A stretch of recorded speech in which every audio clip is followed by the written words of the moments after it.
Digha Jagannath temple West বেঙ্গলের নতুন spiritual destination, যেটা ওপেন করা হয় 2025-এই। পুরী জগন্নাথ টেম্পলের অনুকরণেই তৈরি করা হয়, যেখানে পুজো করা হয় জগন্নাথ, বলরাম, সুভদ্রাকে। Hello everyone, welcome back to my channel, welcome to a new blog. Buffet ব্রেকফাস্টে রয়েছে লুচি, ঘুগনি, ম্যাগি, ডিম সেদ্ধ, ওয়াটারমেলন, মুসাম্বি, জুস, স্প্রাউট, ডিমের অমলেট আর চা, কফি। আমি এখান থেকে কিছু কিছু আইটেম নিয়ে আজকের ব্রেকফাস্টটা কমপ্লিট করলাম। আজকে এখানে লাস্ট ডে, আজকে আমরা এখান থেকে বেরিয়ে যাচ্ছি। এই পেছনে বিচ, পেছনে না, হোটেলের সামনেই বিচ, সামনে এখানে দাঁড়িয়ে আছি। এখন আমরা যাব হচ্ছে দীঘার জগন্নাথ মন্দিরে। জগন্নাথ মন্দিরটা দেখে আমরা বেরিয়ে যাব এখান থেকে। প্রচন্ড হাওয়া এখানে, আর দেখো সমুদ্র এখন আবার সামনে এগিয়ে এসছে, এতক্ষণ দূরে ছিল।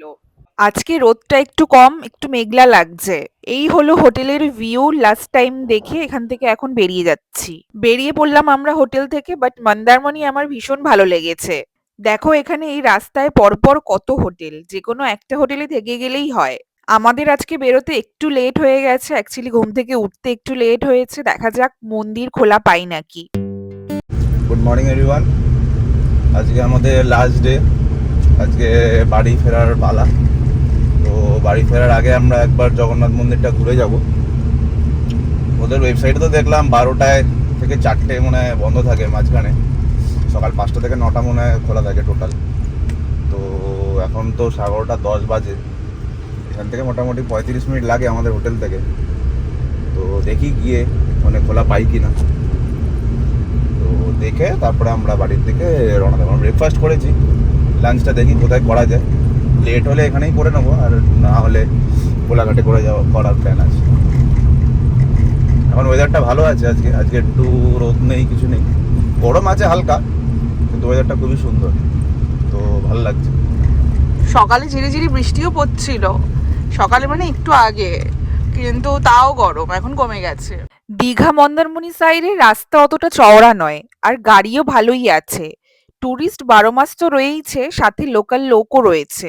সমুদ্রের ধার দিয়ে যাচ্ছি এখন, এখানে জল অনেকটা ডিপ, আর দেখো অনেক ট্রলারও রয়েছে। ভীষণ ভালো লাগছে এই জায়গাটা। ফাইনালি 45 মিনিট পর এখন মন্দিরে আসলাম। পার্কিং এ যাচ্ছি এখন। মন্দিরটা বাইরে থেকে দেখলাম অনেকটা এরিয়া জুড়ে, আর খুব ভালো লাগছে। সিকিউরিটি বলল মন্দির এখন খোলা আছে, তাই একটু শান্তি পেলাম। এখান থেকে দেখো পুজোর জন্য ডালা নিলাম, আর প্যারাও নিলাম বাড়ির জন্য।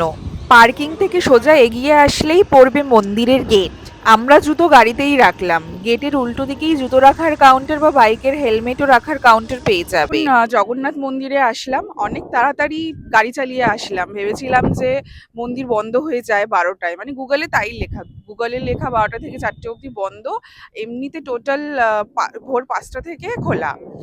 তো পার্কিং এ যখন আসলাম তখন পার্কিং এর লোকটা বলল যে না, 12টায় বন্ধ নয়, 1টায় বন্ধ।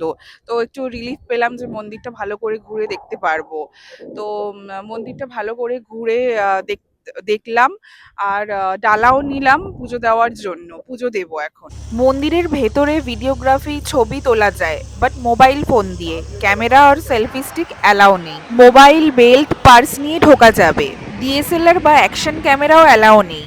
শীতকালে বেশ ভালো লাগবে এই জায়গাটা। সমুদ্রের কাছে বলে প্রচন্ড হাওয়া এখানে। মন্দিরটা বিশাল এরিয়া জুড়ে রয়েছে, আর পুরীর জগন্নাথ মন্দিরের আদলে এই মন্দিরটা করা হয়েছে।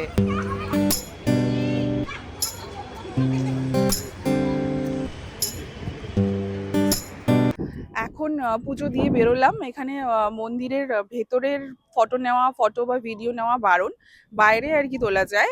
ওরা ভেতরে নাম ডেকে প্রসাদটা নিয়ে পুজো দিয়ে দিল, তারপর আবার নাম ডেকে প্রসাদটা আমাদের দিয়ে দিল। মন্দিরের সমস্ত আর্ট ডিজাইন ঘুরে ঘুরে আমরা দেখছি, খুব সুন্দর করে বানিয়েছে ওরা।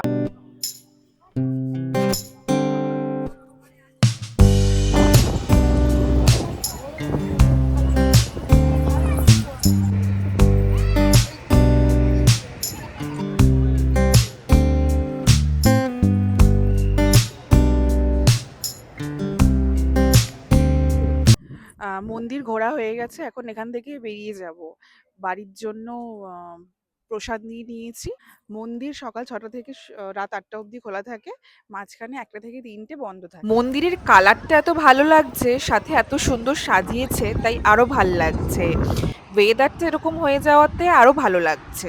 ওয়েস্ট বেঙ্গলে এরকম একটা মন্দির হওয়াতে একটা টুরিস্ট স্পট হলো। শুধু ওয়েস্ট বেঙ্গলের মানুষ নয়, ওয়েস্ট বেঙ্গলের বাইরের স্টেটের মানুষও এখানে ঘুরতে আসতে পারবে।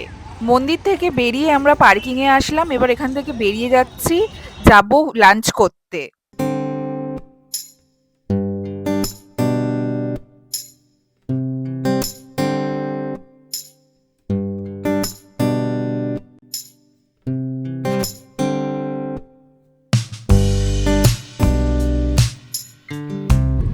মন্দির থেকে বেরিয়ে এখন লাঞ্চের জন্য যাচ্ছি।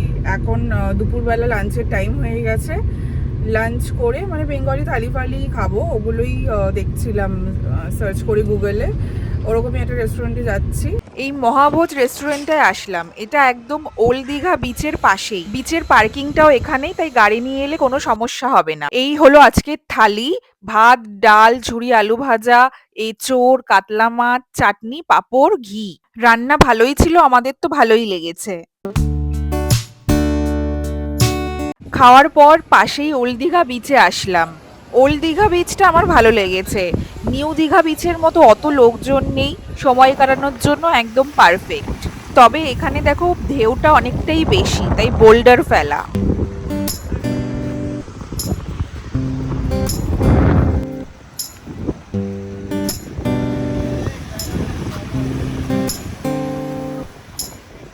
ওল্ড দীঘাতে আসলাম। ওল্ড দীঘার পাশেই রেস্টুরেন্টটা, ওল্ড দীঘার পার্কিং এর মধ্যেই রেস্টুরেন্টটা। ওল্ড দীঘাতে এসে বেশ ভালো লাগছে এখন। হালকা হালকা বৃষ্টি পড়ছে, মানে জাস্ট ফোঁটা ফোঁটা। গরম নেই খুব একটা, ওয়েদারটা খুব ভালো লাগছে। আর ওল্ড দীঘায় তো বড় বড় ঢেউ, খুব গভীর এই জায়গাটা, যার জন্য এখানে পাথর ফেলা, সব লোকজন ওই দিকটা সব বসে আছে।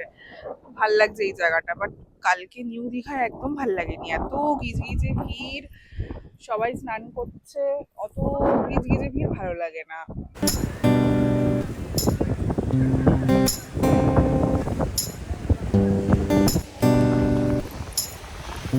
এখানে অনেকক্ষণ সময় কাটিয়ে এখন এখান থেকে বেরিয়ে যাচ্ছি বাড়ির জন্য। এখন ওল্ড দীঘা থেকে বেরিয়ে গেলাম, বাড়ি যেতে ওই 5 ঘন্টার মতো লাগবে। মাঝে দাঁড়াবো কোলাঘাটে, কোলাঘাটে দাঁড়িয়ে ওই একটু স্ন্যাক্স খেয়ে তারপর ওখান থেকে একদম বাড়ি। দীঘার রাস্তাঘাট এখন আগের থেকে অনেক বেটার করে দিয়েছে, তবে রোদটা আজকে নেই, তাই ঘুরে বেশ ভালো লাগছে।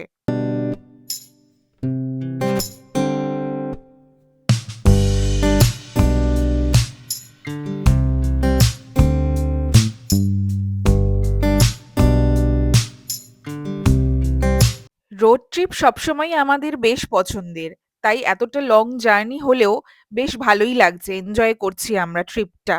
রাস্তার দুদিকে বড় বড় গাছ, মাঝে রাস্তা, এরকম রাস্তা বেশ ভালো লাগে আমার। পেট্রোল পাম্প আসলাম, এখানে একটু ব্রেক নিলাম, এখানে পেট্রোল ভরিয়ে আবার আমরা রওনা দেব।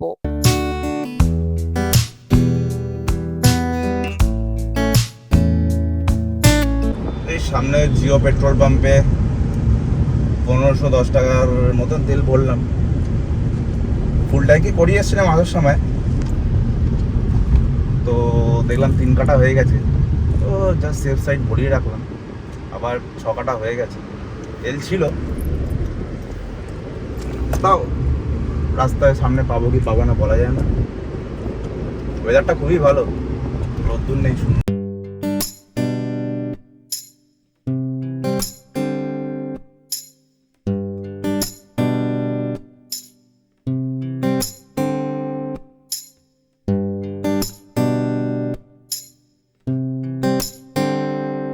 অলমোস্ট কোলাঘাটের কাছাকাছি চলে এসেছি, আর কিছুটা গেলেই কোলাঘাট।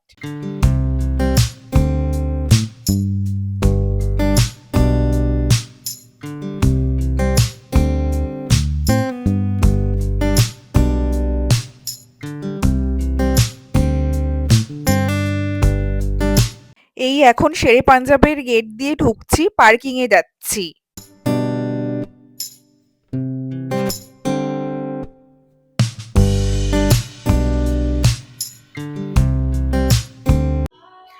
2.5 ঘন্টা পর কোলাঘাট আসলাম। এখানে শেরে পাঞ্জাবে আসলাম। শেরে পাঞ্জাবে অনেকদিন পর আসলাম। সেই বিয়ের পর এসেছিলাম, আবার এখন আসলাম। শেরে পাঞ্জাবে একটু স্ন্যাক্স খেয়ে রেস্ট করে তারপর আবার এখান থেকে বেরিয়ে যাব।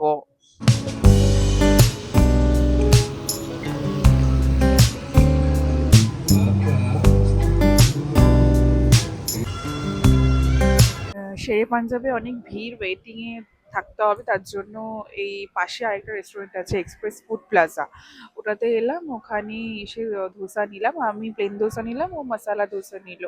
এখনো অনেকটা ডিস্টেন্স, প্রায় 2.5 ঘন্টা ট্রাভেল করতে হবে, তার জন্য ধোসা খেয়ে নিলাম। এই হলো পুরো রেস্টুরেন্টটা। তোমরাও এলে এখানে ব্রেক নিয়ে খেতে পারো।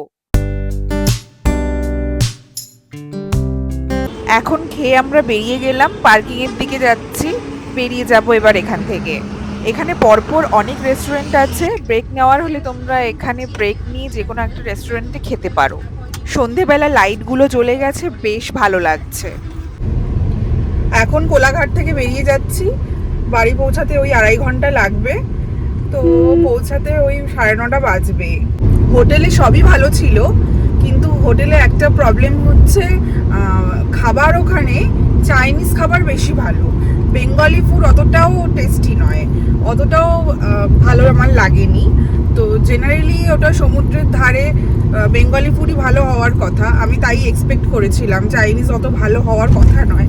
বাট ওখানে চাইনিজ ফুডই বেশি ভালো, বেঙ্গলি ফুড অতটাও টেস্টি ওরা বানায় না। হোটেলে সমস্ত কিছুই ভালো, শুধু হোটেলটা আমার স্যাঁতস্যাঁতে লেগেছে, হয়তো সমুদ্রের কাছে বলে। দীঘার জগন্নাথ মন্দিরে যাওয়ার অনেকদিন ধরেই ইচ্ছে ছিল, তো ফাইনালি আজকে গেলাম।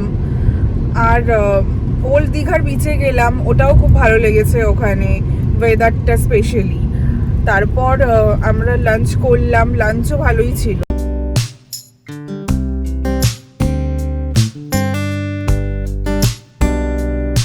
অলরেডি এখানে অনেক ট্রাক বেরিয়ে গেছে, প্রচুর গাড়ি, তাই অনেকটাই ট্রাফিকে আমাদের দাঁড়াতে হয়েছে, তাই বাড়ি যেতে অনেকটা টাইম লেগেছে আমাদের।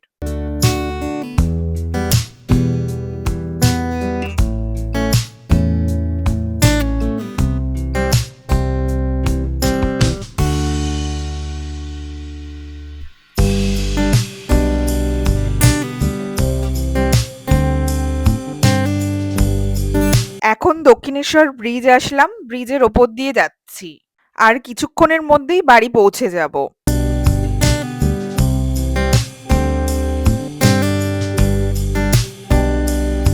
তো ওভারঅল আজকের দিনটা খুব ভালো কেটেছে। এটা মন্দারমণি ট্রিপের লাস্ট ডে, বাড়ি অলমোস্ট এসেই গেছি। আজকের ব্লগটা এখানেই এন্ড করছি, আশা করছি পুরো ব্লগটা ভালো লেগেছে। দেখা হচ্ছে পরের ভিডিওতে, বাই বাই।